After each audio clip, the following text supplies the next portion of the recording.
મુદ્દે અમારી આ જ રજૂઆત છે અને એના માટે આપણે એક પ્રાર્થનાથી શરૂઆત કરીએ. હું પ્રાર્થના મોબાઈલ પર રજૂ કરું છું. આપણે ચારેક હું પહેલાં ડાયસ ઉપર બેઠેલા માણસોનો પરિચય આપું. મારી જમણી બાજુ હર્ષિતભાઈ સારસ ઇન્ડસ્ટ્રીઝથી, પ્રકાશભાઈ પટેલ, નીરજભાઈ વ્યાસ. મારી ડાબી બાજુ રમેશભાઈ સુદેશા, હેમાંગભાઈ પટેલ અને વિશાલભાઈ મહેશભાઈ દસેલા છે. ડાબી બાજુ અને જમણી બાજુમાં ફરક કોઈ નથી.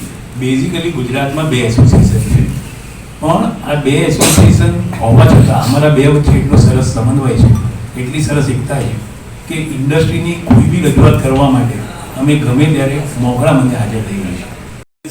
તેમજ વોશિંગ પાવડરમાં પીણા, જે ક્રૂડ બેઝ, જેના રો મટીરિયલ એનપી અને કેરોસીન છે.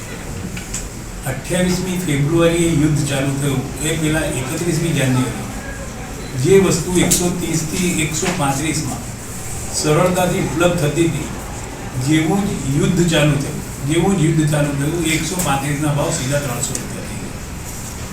એકદમ જ આટલો ભાવ વધારો કઈ રીતે આવે, જ્યારે મોટાભાગની રિફાઇનરી આનું રો મટીરિયલ ઉત્પાદન કરતી ગુજરાત બેઝ છે.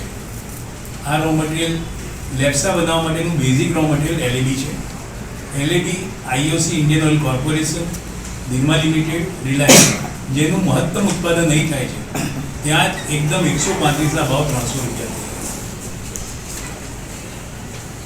આ લેપ્સાનો જે રોલ છે અમારી ટોટલ કોસ્ટિંગમાં 60% જેવો આવે છે.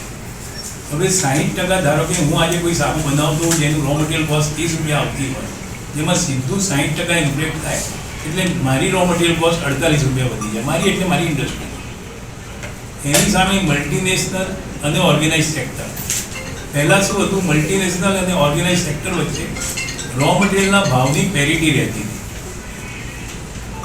એમએસએમઈ ઇન્ડસ્ટ્રીને જે વસ્તુ 100 રૂપિયામાં મળતી હોય, કદાચ મલ્ટીનેશનલે 95માં લઈ શકતી હતી. યુદ્ધ થયા પછીની પરિસ્થિતિ એવી થઈ કે એમએસએમઈ ઇન્ડસ્ટ્રીને જે વસ્તુ 300માં મળતી હતી તે તેમને 140માં મળે.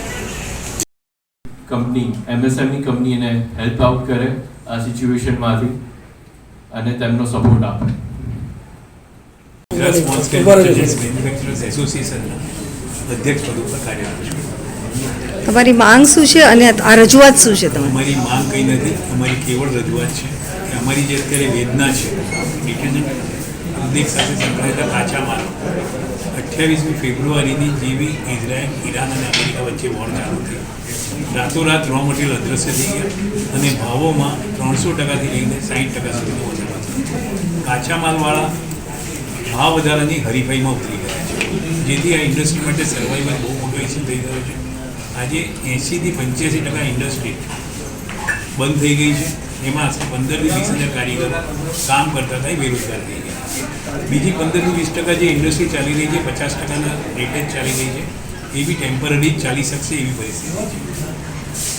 અમે લોકોએ એક જ વિકલ્પ અપનાવ્યો કે પહેલાં 10 રૂપિયામાં જે 200 ગ્રામનું સાબુ આપતા હતા, સાબુ એટલે ડિટર્જન્ટમાં પાવડર બી આવી ગયો, સાબુ બી આવી ગયો, લિક્વિડ બી આવી ગયો. અમારી પાસે બીજો કોઈ વિકલ્પ નહોતો કે એના વજન ઓછા કરીએ. વજન ઓછા કરવાથી અમારો જે બાયર છે એ અમારાથી નેગેટિવ થઈ ગયો છે કે જો મલ્ટીનેશનલ કંપનીઓ તમારું વજન ના ઘટાડતી હોય તો તમારે શા માટે કરવું પડે છે. મલ્ટીનેશનલ કંપનીને અત્યાર સુધી છેલ્લા 25 વર્ષથી અમને જે ભાવે રો મટીરિયલ મળતા હતા એની પેરિટીમાં જ રો મટીરિયલ મળી રહ્યા હતા. યુદ્ધ પછીની આ પરિસ્થિતિ બદલાઈ છે. એમના રો મટીરિયલના પ્રાઇસીસ એના જ રહ્યા છે, અમારા પ્રાઇસીસમાં મોટો હાઈક આવ્યો છે. એટલે ઇન્ડસ્ટ્રી માટે સર્વાઈવલ એક બહુ મોટો ઇસ્યુ છે. અમે તમારા માધ્યમથી આ અમારો મેસેજ લોકો સુધી પહોંચે, વાપરનાર સુધી પહોંચે અને સરકાર સુધી પહોંચે, એના માટે આજે પ્રેસ મીટ કરી છે. સેન્ટ્રલ લેવલે રજૂઆત કરી છે પેટ્રોલિયમ મિનિસ્ટ્રીને, કેમ કે બેઝિકલી આનું જે રો મટીરિયલ છે લેપ્સા, એનો 60% કોસ્ટિંગમાં ભાગ ભજવે છે અને એના જ ભાવ વધારા 300% થયા હતા, જેની રજૂઆત અમે સરકારશ્રીને કરી. આપણા દેશમાં 60% of the raw material produce થાય છે, જેના પ્રોડ્યુસર છે આઈઓસી, ઇન્ડિયન ઓઇલ કોર્પોરેશન, જે ગવર્મેન્ટ કંટ્રોલ છે, એ સિવાય નિર્મા, રિલાયન્સ. બેઝિકલી આ ત્રણેય રિફાઇનરી ગુજરાતમાં જ આવેલી છે. અમે સરકારશ્રીને એમ કહ્યું કે આના ઇમ્પોર્ટ ઉપર તમે જે BIS અને ઇમ્પોર્ટ ડ્યુટી છે એ ઘટાડો. સરકારશ્રીએ ઇમિડિયેટ પગલાં લીધા અને BIS અને ઇમ્પોર્ટ ડ્યુટી ઘટાડી છે. છતાં બી એ રો મટીરિયલ હજુ આવ્યું નથી. રો મટીરિયલના પ્રાઇસીસ લેપ્સા બનાવે છે એમના એટલા વધ્યા નથી. એમણે કેવળ ને કેવળ આ શોર્ટેજનો લાભ લઈને એમના નફા વધારે છે. એ અમારી વજહ. તો તમારી આ માંગ ધારો કે પૂરી ના થાય તો તમે શું કરશો આગળ? કારખાના બંધ કરવા સિવાય કોઈ વિકલ્પ જ નથી. હું Ramesh Sundesa, soap and detergent industries Gujarat એસોસિએશનના ચેરમેન પદે છું. અમારી એક જ રજૂઆત છે આપના માધ્યમથી કે હાલમાં જે અમને અમારી ઇન્ડસ્ટ્રીમાં રો મટીરિયલમાં 100થી માંડીને 300% સુધીનો વધારો થયેલ છે અને એના કારણે અમારી ઇન્ડસ્ટ્રી આજની તારીખમાં 80થી 90% યુનિટો બંધ છે. તો આના માટે સરકારશ્રી ખૂબ ગંભીરતાથી આ બાબતને ધ્યાનમાં લે અને લોકલ કંપનીઓ સુધી આ રો મટીરિયલ અવેલેબલ થાય. સરકારશ્રીએ ઘણી બધી રાહતની જાહેરાતો કરેલી છે પણ એ રાહતો અમારા સુધી પહોંચતી નથી. તો આ બાબતે સરકારશ્રી ખૂબ ધ્યાન દોરે અને આનું કદાચ આ મૂળ સુધી પહોંચે કે આ માલ ક્યાં જઈ રહ્યો છે અને આ માર્કેટની શું પરિસ્થિતિ છે. જે આ ઉદ્યોગ પર આજની તારીખમાં 90% અસર છે. 90% ઉદ્યોગ બંધ છે, માત્ર 10% ઉદ્યોગ ચાલુ છે અને જે પણ કદાચ એકદમ ધીમી કન્ડિશનમાં. અને આ ઉદ્યોગમાં ઓછામાં ઓછા 20 થી 25 હજાર પરિવારો આજે બેરોજગાર થઈ ગયા છે.